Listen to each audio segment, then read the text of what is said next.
সম্মানিত দর্শক, আসসালামু আলাইকুম। বাংলার তথ্য নির্ভর সর্বশেষ খবরাখবরে যুক্ত হওয়ার জন্য আপনাকে অসংখ্য ধন্যবাদ। জানিয়ে দিচ্ছি আমাদের হাতে থাকা সর্বশেষ আপডেট। বাংলাদেশ সীমান্তে ভারতীয় মর্টার শেল অ্যাটাক মুডে বাংলাদেশ বিজিবি।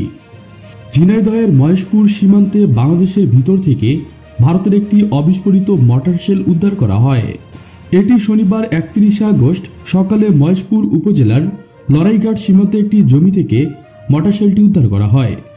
এ ঘটনায় বর্ডার গার্ড বাংলাদেশ বিজিবির পক্ষ থেকে প্রতিবাদ জানানোর পর দুঃখ প্রকাশ করেছেন ভারতীয় সীমান্তরক্ষী বাহিনী বিএসএফ। চাষী নাজু হোসেন জানান, গত 16 আগস্ট রাত 10টার দিকে লড়াইঘাট সীমান্ত এলাকায় আকাশে উজ্জ্বল আলো দেখা যায়। সে সময় বিস্ফোরণের বিকট শব্দ শোনা যায়। বিজিবি ক্যাম্প থেকে স্থানটি বেশ খানিকটা দূরে। আলো ও শব্দের উৎস জানতে না পারায় বিষয়টি তখন এড়িয়ে যান এলাকাবাসী। পরে শুক্রবার 30 আগস্ট বিকেলে নাজু হোসেন তার সিমের খেতে মর্টার শেলটি দেখতে পায় এবং গ্রামবাসীকে নিশ্চিত করেন। রাতে বিজিবি ক্যাম্পে খবর দেওয়া হয়। পরে বিজিবি এসে পুরো এলাকার নিরাপত্তা জোরদার করেন। শনিবার বিকেলে বিজিবি 58 ব্যাটালিয়নের পক্ষ থেকে এক সংবাদ বিজ্ঞপ্তিতে জানানো হয়, বাংলাদেশের ভূখণ্ডে মর্টার শেল পাওয়ার বিষয়টি মোবাইলে বিএসএফকে জানানো হয়েছে এবং তথ্য উপাত্ত ভিডিও দেখানো হয়েছে। প্রথমে বিষয়টি অস্বীকার করলেও ভারতীয় মিডিয়াতে এ সংক্রান্ত সংবাদ প্রকাশের পর বিএসএফ দায় স্বীকার করে ঘটনার জন্য দুঃখ প্রকাশ করেছেন।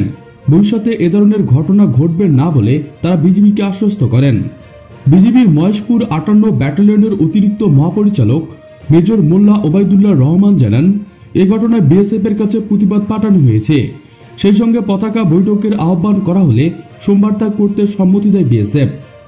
এরই প্রতিবাদ হিসেবে মোহাম্মদ আনিসুল হক বলেন, ভারতের এমন কোনো প্রতিবেশী নেই যাদের ওপর cross border rocket, missile, mortar shell, গুলি ইত্যাদি নিক্ষেপ করে নাই।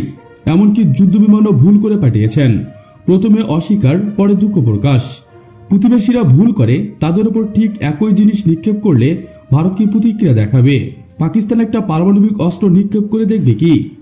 আরও একজন ফারানা ফাইও বলেছেন, ভারতের ফাজলামি দিন দিন বেড়ে চলছে।